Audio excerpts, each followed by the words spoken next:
glad to see everyone here today. My name is Kevin Johns. I'm a cancer psychiatrist. I work at the Ohio State University James Comprehensive Cancer Center in our Psychosocial Oncology Department. So I'm a psychiatrist who specializes in helping cancer survivors, and taking care of their mental health needs. And I'm really happy to be here today to talk to you guys about ways to manage burnout in cancer survivorship. And so I guess we'll just go ahead and get started. And if along the way, if you guys have any questions, just raise your hands, and I'll pass the mic over to you. I want to try to keep it kind of informal. So, alrighty. So let's see here. All right. So today we're going to be talking about burnout and kind of what the word means and how it applies to people receiving medical care, including treatment for Waldenstrom's macroglobulinemia. And then some practical strategies to avoid treatment-related burnout. All right. So, burnout is a term that, is used very commonly, these days. And the first time it was clinically used was really in the 1970s. There were two American psychologists kind of working independently who kind of coined the term around the same time. Herbert Freudenberger and Christina Maslach. They initially used the term to describe this feeling of emotional exhaustion that was being observed in human service workers. So, people in the profession of caring for other people, whether that's like social workers or nurses, teachers, etc. And initially it was thought to be due to an overwhelming occupational burden, having way too much work with too little staff. And there's been lots of various definitions over the years, but really the kind of core three pillars that are in definitions of burnout are this feeling of emotional exhaustion, just being so tired and overwhelmed that, you can't really even feel anything anymore. This idea of depersonalization or cynicism, and unfortunately, oftentimes when people get burned out, they can view the humans that they're serving as objects and less as human beings. And then a reduced sense of personal accomplishment. And so sometimes even, very accomplished people who, are very effective teachers or nurses, they can feel like they're not making a difference because the demands on them are so overwhelming. And so we still use this term to this day, but the modern usage is still really limited to occupational contexts, and it's been applied to more occupations over the years, but it's still used mostly in kind of the idea of workplace wellness. However, burnout is definitely not a new phenomenon. It's been around for, as long as humans have been around. There's references to the idea of burnout in, religious teachings from thousands of years ago. And then perhaps the first time that the term burnout was used to describe this kind of emotional exhaustion was a poem by William Shakespeare in 1599. She burned with love as straw with fire flameth. She burned out love as soon as straw outburneth.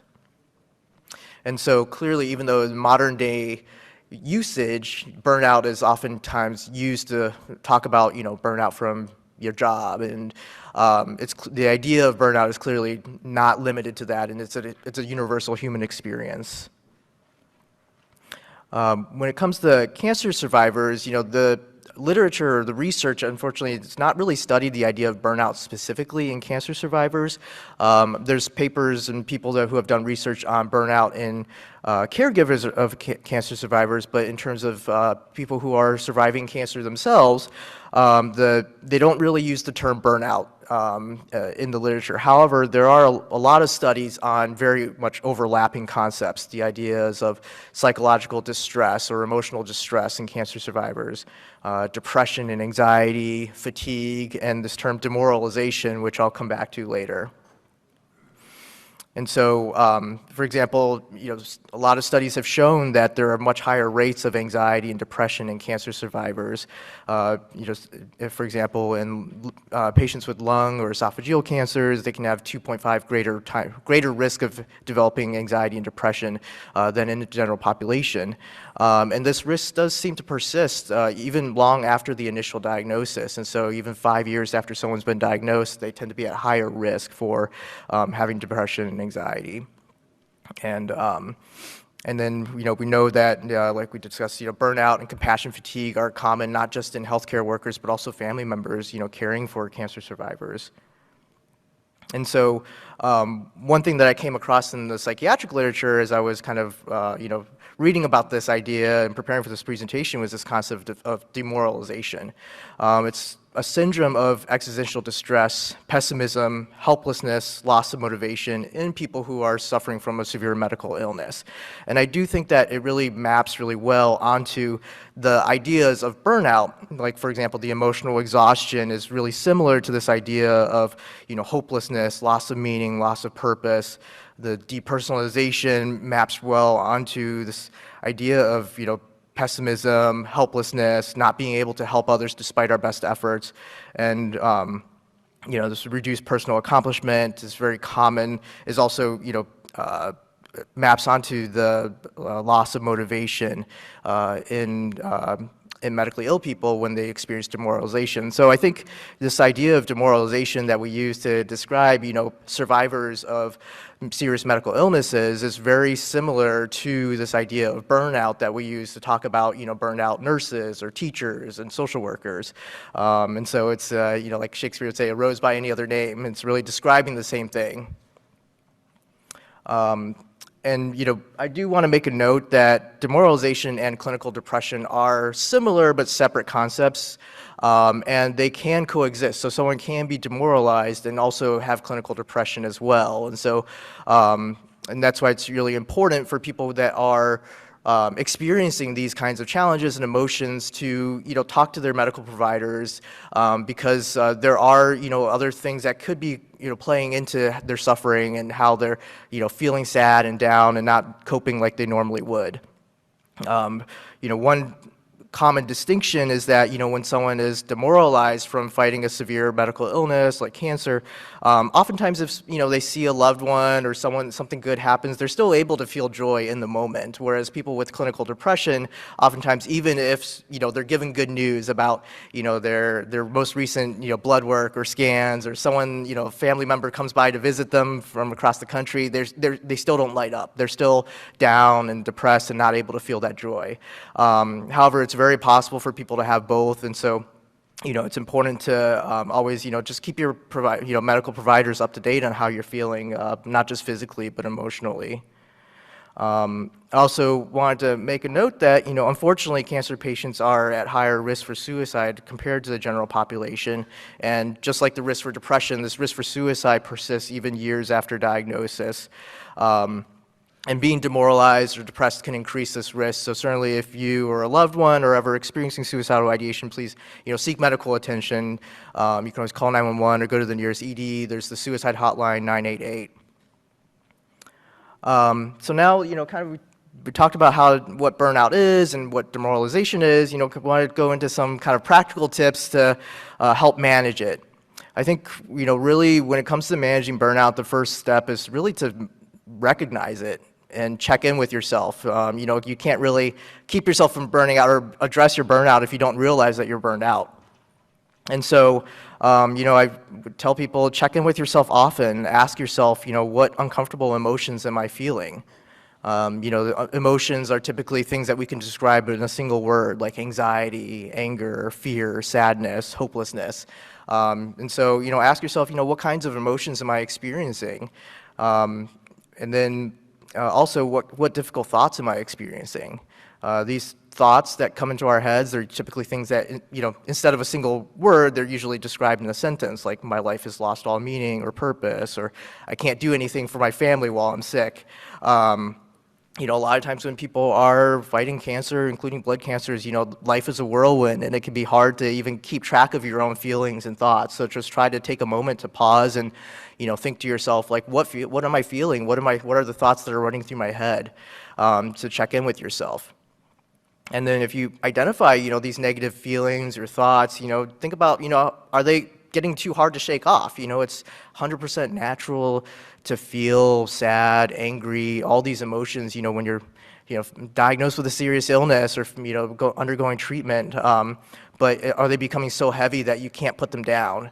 Are they impacting your relationships? For example, are you feeling so sad or down that you're not able to really even find the motivation to spend time with family, or, becoming more irritable with your children? And this is where a lot of times seeking feedback from loved ones can be really helpful, because a lot of times our loved ones, kind of notice these subtle changes in our behavior, oftentimes before we do or notice it ourselves. And then, after, in addition to checking in, it's important to, kind of extend self-care and self-empathy to yourself. Give yourself grace and permission to feel down. A lot of times, it can be hard for people to, give themselves permission to slow down even when they're very ill, because many people are used to being caretakers. They're used to being, mothers and spouses and, workers, and, they're used to helping others. And so one of the most stressful things about, adjusting to a severe illness can be receiving care from others.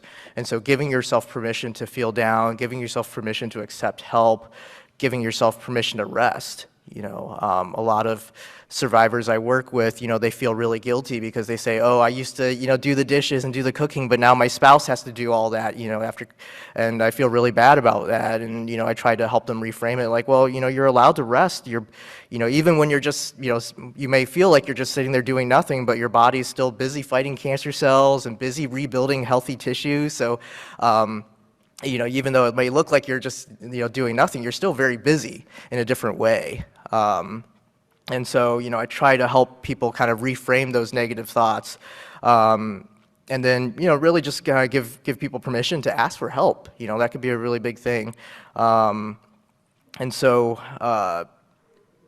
the other things that are really critical for self-care would be, good sleep. Good sleep is really key for good mental health and physical health. Unfortunately, there's a lot of things that can disrupt sleep, especially when we are receiving cancer treatment. And so, for example, psychological things like anxiety, depression, trauma, all these things can affect our brain's ability to enter normal phases of sleep and to use that sleeping time in a restorative way. So when people are stressed, they might have trouble falling asleep, they might have trouble staying asleep, or sometimes the sleep quality just isn't as good. So even though you're sleeping, 8 hours a night, you still wake up exhausted, you're not rested.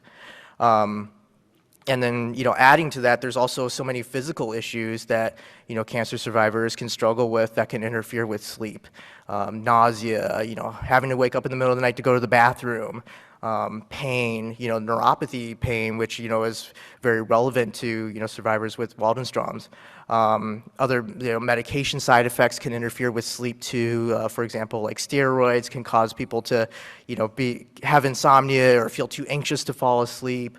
So there's unfortunately, a lot of things that make it very difficult for, medically ill people and cancer patients to just get good sleep, even though that's the time when, good sleep is really the most important thing. And so, more so than ever, it's always important to practice good sleep hygiene. For example, like avoiding caffeine after noon. Caffeine actually has a very long half-life and actually sticks around a lot longer in our bodies than we realize. And so, so I do recommend, if you're someone who enjoys coffee, I love coffee, I love tea, but I try not to have any afternoon, just because, if you have some in the afternoon, a significant amount will still be in your system, even when you're trying to get ready for bed. Trying to maintain a regular and calming bedtime routine is really important too.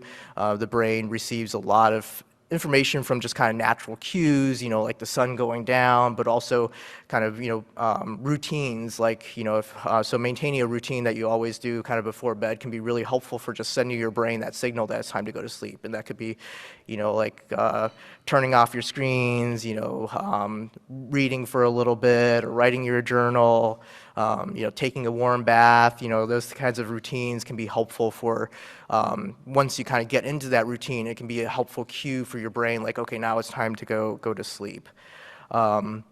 And then, like I said earlier, reducing exposure to screens at night. Unfortunately, bright light can inhibit the production of melatonin and, kind of disrupt our internal biological clock. So trying to reduce use of screens at night is also really important. And then, because there's all these medical issues that can impact sleep, as well as, sleep, unfortunately, impacting our ability to fight medical problems, it's really important to keep your oncologists and hematologists up to date on your troubles with sleep.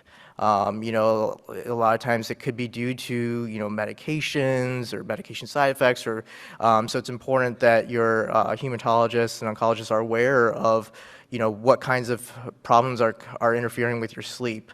And then in terms of treatment, that yes, there are many kinds of sleep aid medications, ranging from like over-the-counter medications to prescription medications. It's important to talk to your doctors because there are, different risks that come with these different medications. But long-term, actually, the best treatment for insomnia is actually not a medication at all, but something called cognitive behavioral therapy for insomnia. So it's a type of counseling, psychotherapy that, tries to help your brain kind of reframe your relationship with sleep, how you think about sleep, and also using behavioral techniques to train your brain to fall asleep in a more natural way without use of medications. And long-term, this is, much more effective, much safer than, any of the like sleeping medications that we have available. So it's not to say that there isn't a role for sleeping medications, but long-term, studies are very conclusive that, these kinds of behavioral things are actually the most important thing when it comes to protecting and improving one's sleep. Oh, sorry, was there a question? Oh, okay. The other thing is, physical activity. So, as a psychiatrist, I work with lots of people struggling from, depression, anxiety. I have a lot of people that I work with that I prescribe antidepressants to. But even in those cases, I still emphasize the importance of, regular physical activity, because physical activity by itself has antidepressant effects and can be really helpful for not just physical health, but mental health too. And then on top of that, for cancer survivors, one of the big concerns is fatigue and chemo fog, right? Chemo brain. That's something that a lot of the cancer survivors I work with struggle with. And again, just like with sleep, there are some medications that can be helpful for like cancer-related fatigue or chemo brain. But really, the evidence shows that the most effective intervention for this cancer-related fatigue and cognitive fog is actually physical activity, regular exercise. And so, it's something that, I almost always recommend to all the patients I work with, whether they're receiving counseling or whether they're taking, antidepressant medications or, whatever, I almost always will, encourage them to incorporate exercise as part of their treatment regimen. And so, and then at the same time, though, it's also, unfortunately, when people are fighting medical problems, they might have changes in their body's ability to move, right? And so you might have nerve pain or, other symptoms that make it harder for you to exercise the way you used to. So, definitely talk to your medical doctors about that. A lot of times, like for example, at the Ohio State University James Cancer Center, we have physical therapists who specialize in helping cancer survivors with, becoming physically more active again and regaining strength and being able to participate more in exercise. There's also various organizations that can help cancer survivors, get more active. So I have a screenshot here from the Livestrong website. I believe they partner with YMCAs around the country to offer, physical activity programming for cancer survivors. So definitely, I can't really emphasize enough how important it is to try to, stay moving, in some way, even when you're not feeling well.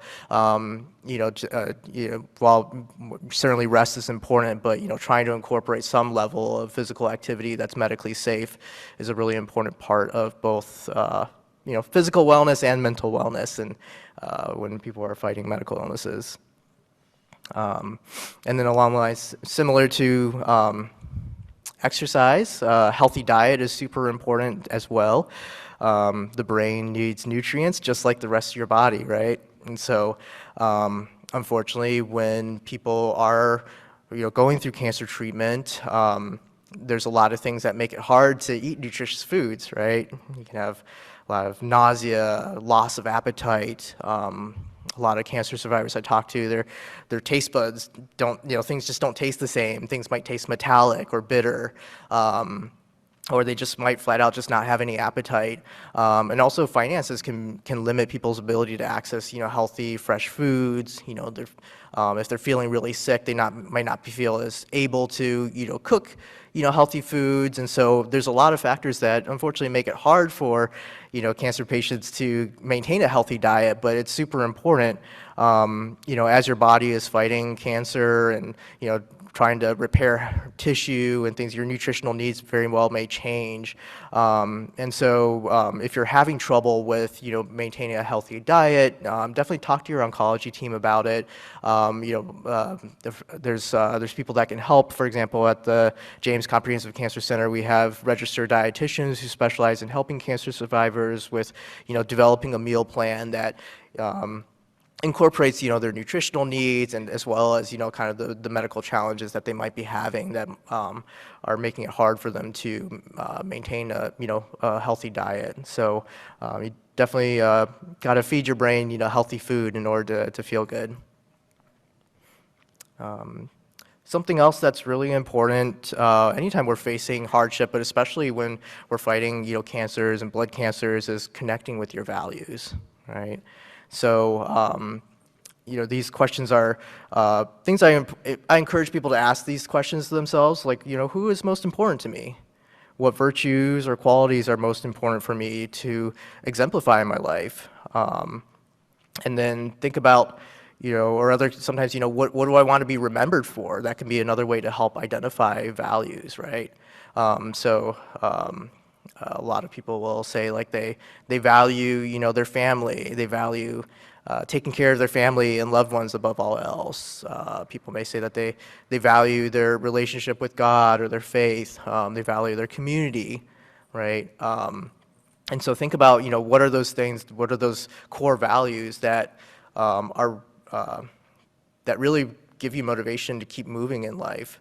And then think about, how did I live those values before I got sick? So a lot of people, for example, someone who really values being a caretaker for their family or their kids, they may say, well, yeah, I worked a full-time job and I brought in income and supported my family, and I played with my kids and I spent time with them, and then think about how, unfortunately, how did your illness change that? Right. So for a lot of folks, going for that example, they may say like, yeah, unfortunately I had to take time off work. And so, I can't bring in as much income to support my family anymore. And that, and because of that, I feel like I can't really live my value.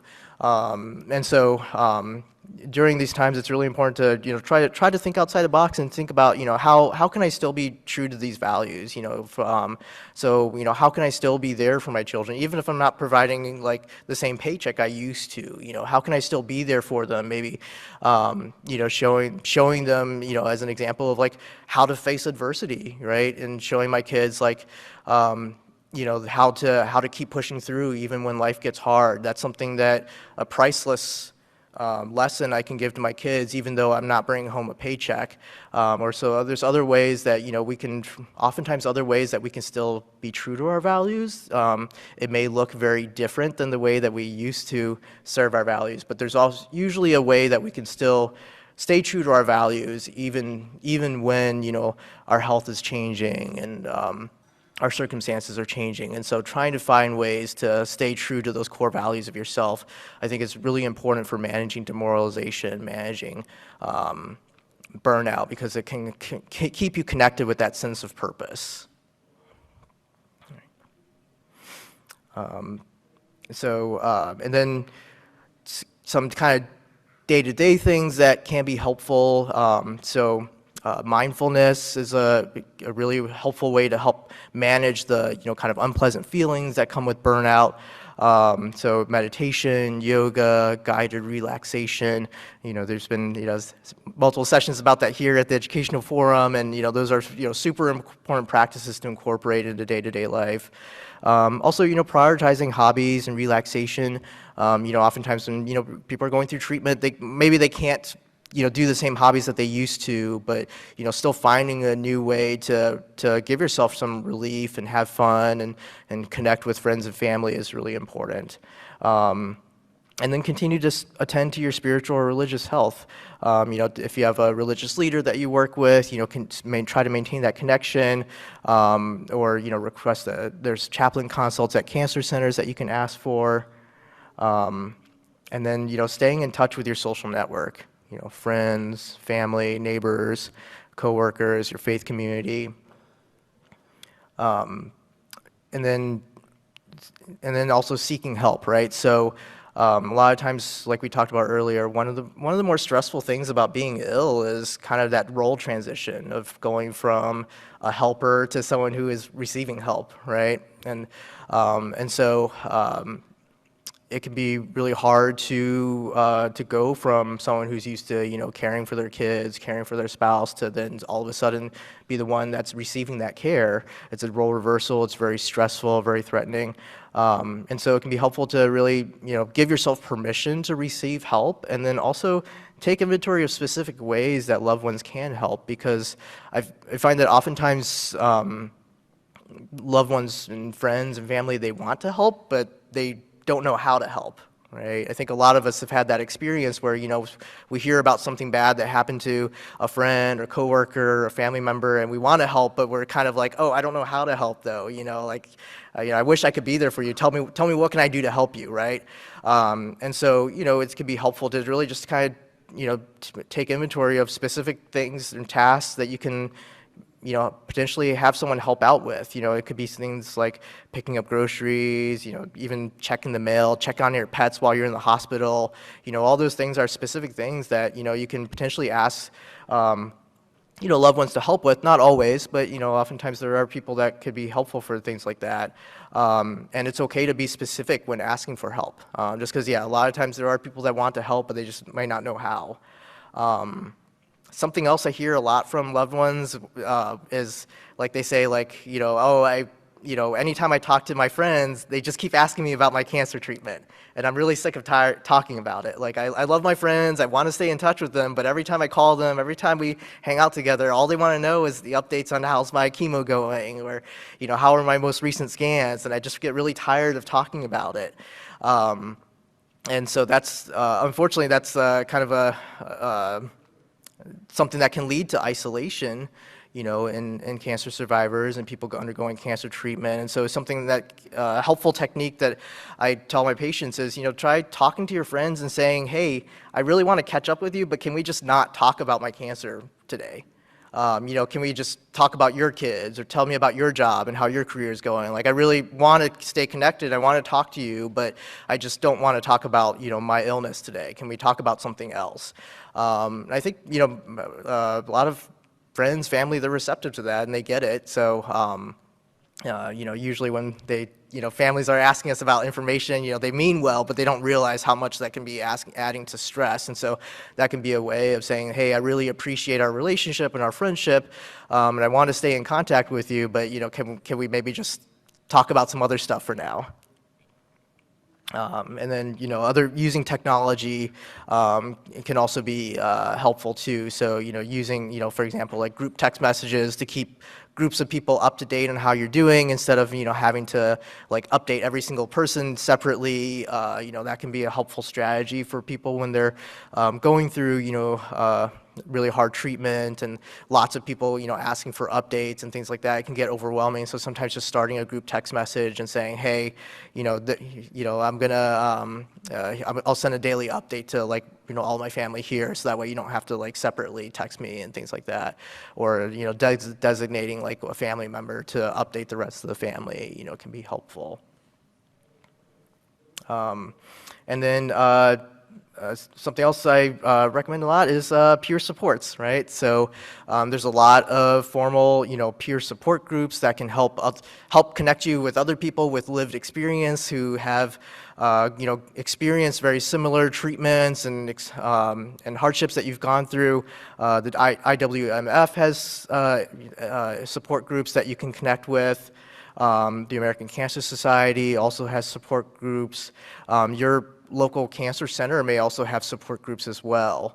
And so, that's something that can be really helpful for helping people feel less alone, and connecting you with other people who can relate to, your experiences and your journey. And then talk to your oncology team about your psychosocial needs. So more and more, cancer centers are recognizing that the mind and body are connected, and cancer centers are increasingly screening for things like depression and anxiety during their routine visits. And so these are things that, oncologists are increasingly paying attention to, because we do know more and more now that, your emotional state very much does impact your physical state.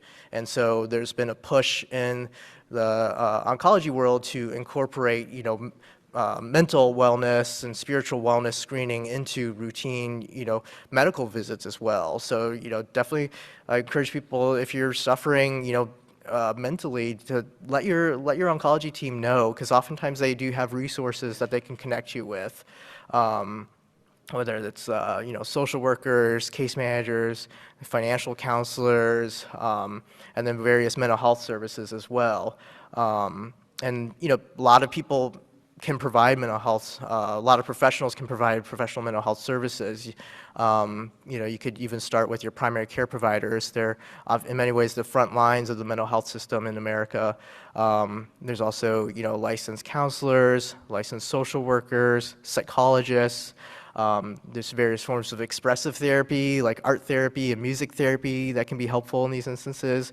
And then psychiatrists like myself, or psychiatric nurse practitioners and physician assistants who can help as well. And so there's, mental health treatment can come from a lot of different sources, and there's the system is unfortunately very confusing and hard to navigate, and so talk to your cancer providers. They do screen for these things, and they do have plans for how to connect you with help and professionals that can help. And then other things you can look at, so like psychologytoday.com is a website that I provide to a lot of my patients. It's like you could type in your location, and it'll give you a list of local counselors and psychologists that work in your area and the services that they provide. And so it's a really quick way to find mental health providers in your area that are providing the kinds of services that you're looking for. You can also call your insurance provider for a list of in-network, mental health providers, and then, asking for a referral from your oncologist or primary care providers, especially with increasing recognition that, the mind and body are connected. Primary care providers, oncologists, they are paying a lot more attention to screening, and also, plans for, how to connect people to help when someone is in need of help. And so, just leave with one last quote from our guy Shakespeare's: "Self-love, my liege, is not so vile a sin as self-neglecting." But that's all I've got as far as my formal slides. Happy to open it up to questions and discussion at this point. Thank you, Doctor. In your clinical work with cancer survivors, do you have any indication that at least some of the symptoms of what you've called burnout, emotional exhaustion, self-deprecation, et cetera, either predated the cancer, or once you have the cancer are really extended to impact all kinds of other aspects of your life, work life, social groups, things like that? Or is it pretty much confined to just dealing with the cancer itself? Yeah, that's a great question. I'm glad you brought that up. So, kind of the question is like, how much of this is pre-existing, right? Because the reality is that people bring their lives to the cancer, right? They bring their pre-existing challenges and traumas and scars, with them when they're diagnosed with cancer and going through treatment. And so I would say in my practice, it's probably 50-50 mix.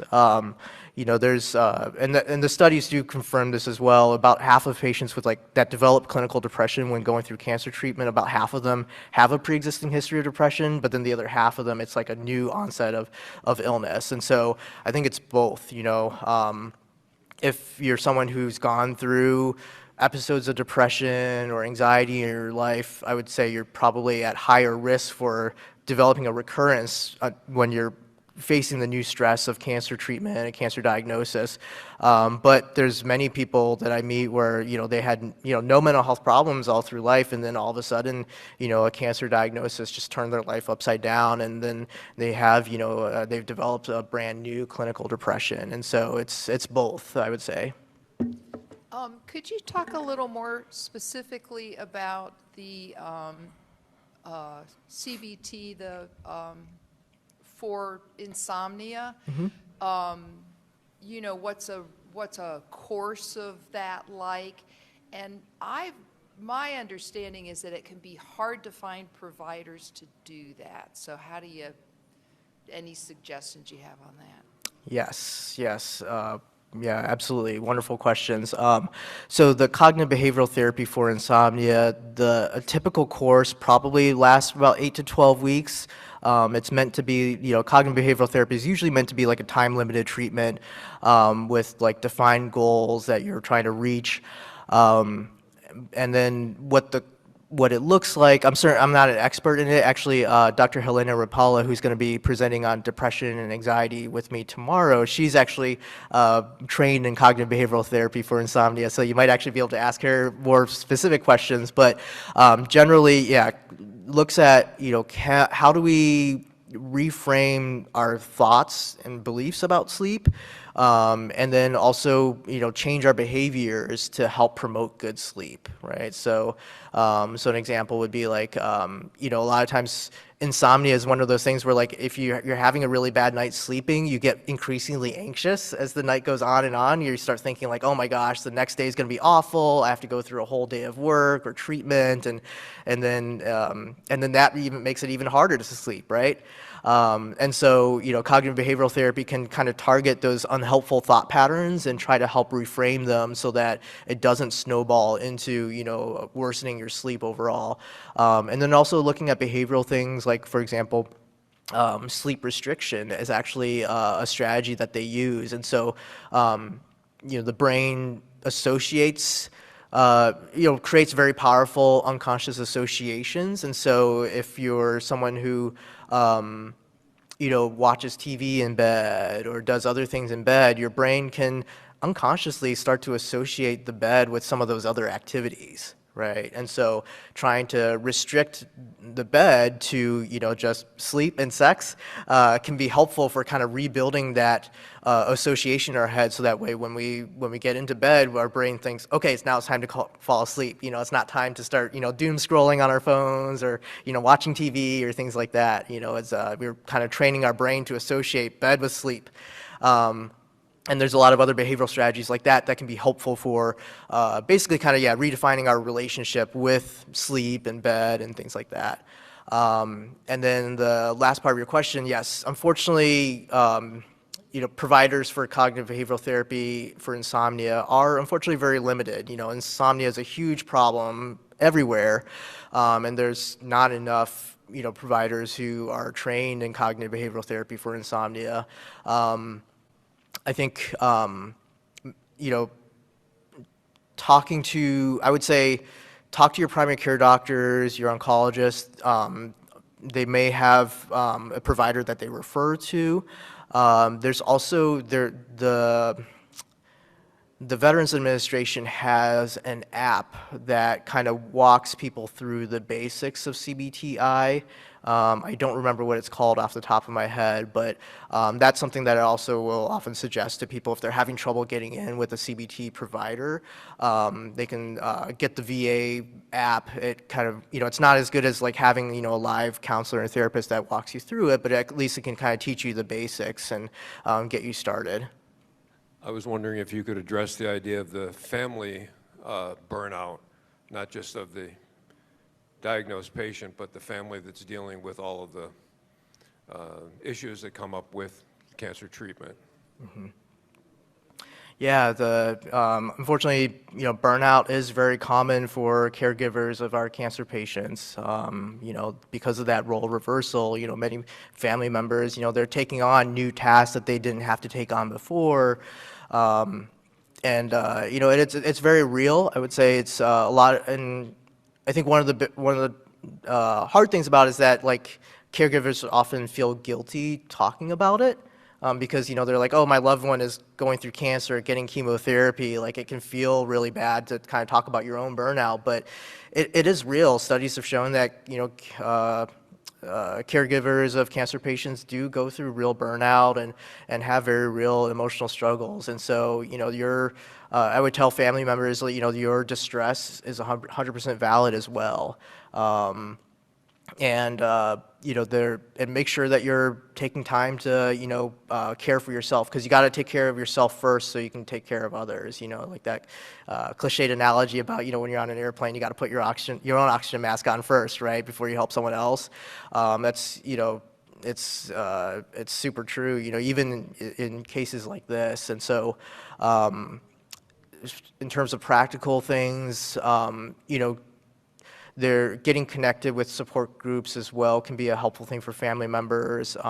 Even talking to their own, finding their own counselor. So at the Ohio State James Comprehensive Cancer Center, we do have like programming services for our caregivers as well. And so we take care of not just our cancer patients, but also our caregivers. And so you can ask at your cancer center what services they have for caregivers, because it is something that is more and more being recognized as an important part of the outcomes of our cancer patients is the wellness of their caregivers. And I think cancer centers are increasingly paying attention to caregiver needs. So you can try asking at your cancer center what services they have for caregivers. And then just continue to just try to make time for things that help you feel well, continuing to make sure you're getting good sleep yourself and still having time for your hobbies. It can feel selfish, when your loved one is fighting cancer and things like that. But actually, I try to help people reframe it that taking care of yourself is actually the most important thing, because you got to take care of yourself so you can take care of someone else. So it's a very complicated issue, but I hope that helps. Okay. Thanks, Doctor. I very much appreciate you giving your time for all of us. But my question is about a connection, as you talk about, sharing with others your concerns, your feelings. There are people I know with WM who really don't want anyone else to know that they have WM. Some don't even tell family members. Mm-hmm. And a lot of people don't share at work because they are worried it could have an impact on their careers.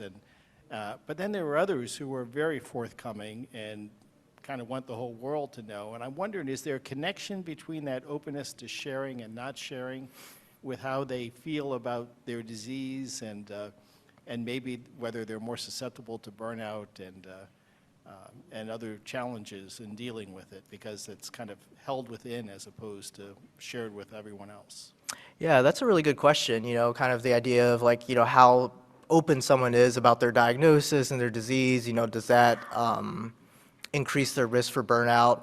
I'm not aware of any scientific studies looking at someone's willingness to share about their diagnosis compared to like their risk for burnout or depression or anxiety, but just based on like my clinical experience, I suspect there's probably a connection. It's a lot of people, a big part of suffering is that we are often conditioned to hold everything in, right? And so especially men in our society, we're often taught to be tough and not show emotion. Certain cultures, for example, like Asian cultures, they're often taught to not show emotions or save face and things like that. So but unfortunately, those things, that emotional distress that still needs to go somewhere. If you bottle it up long enough, it's gonna, show up in other ways, whether it's, anger or, insomnia, things like that. So I do think that, yeah, people do need an outlet, and I do want to, acknowledge that, patient privacy is certainly a very important thing, especially when it comes to, your employment and things like that. So it's always important to, yeah, be thoughtful about who you share your struggles with, who you share your diagnosis with. But, if their personality is someone that, just they prefer to keep to themselves, I would still encourage them to find some other outlet, though, for that energy, even if they're not disclosing their diagnosis to friends or family. I would still encourage them to, find other ways to, have an outlet for that kind of distress, engaging in a solo hobby, or just, still staying connected with friends and family, even if they're not talking to them necessarily specifics about what's going on, still maintaining those social connections, just because that emotional distress, it's, it doesn't go away just because you bottle it up. It's got to go somewhere. What are your thoughts about biofeed technology as it relates to dealing with anxiety, depression, insomnia, and do you think it works? That's a great question. I'm not an expert in biofeedback technology or treatment at all. There are people, I do have colleagues at The Ohio State University who are studying it. I think that it can be effective. I've seen, a lot of my colleagues really are strong believers in it, and they've seen it benefit patients. But yeah, it is something that actually, I have to admit, I have very little experience with using it. So unfortunately, I can't really talk too much in terms of specifics, but I will say that, yeah, I do have colleagues that are researching it and, are very hopeful about it. I wanted to dial back for a moment the idea of sharing or not sharing your illness. My wife, who is the diagnosed person in this case, wanted to keep it personal for a long time, but as she got more and more fatigued and had to become less and less involved with issues outside of, the family, then she felt more and more guilty. And when she finally said enough is enough and began to tell people, it gave her the opportunity to really take care of herself and not to bear the guilt of telling people she couldn't be involved in the activities that they invited her to. So it was for her, I think it was a self-fulfilling prophecy that she was going to get more and more fatigued if she kept trying to push herself to do these things. But I always tease her, she went to the school of Our Lady of Perpetual Guilt.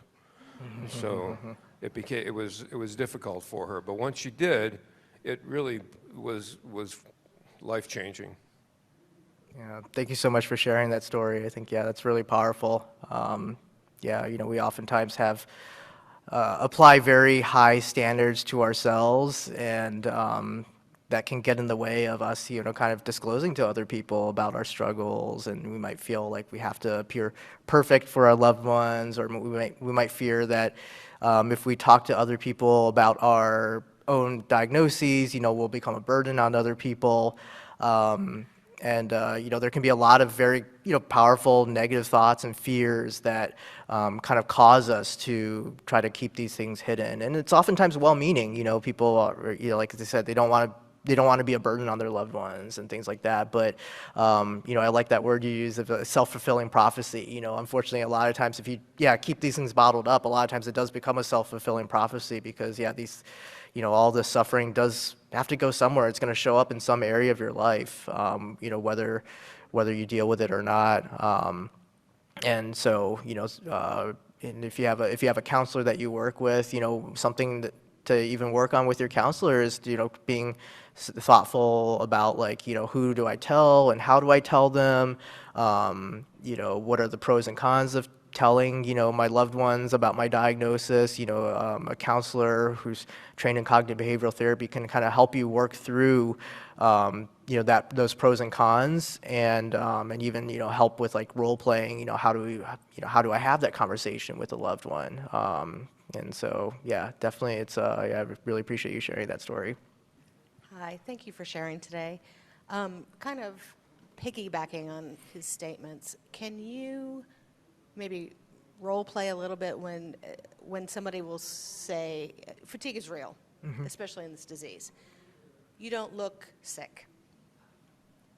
And you don't look sick.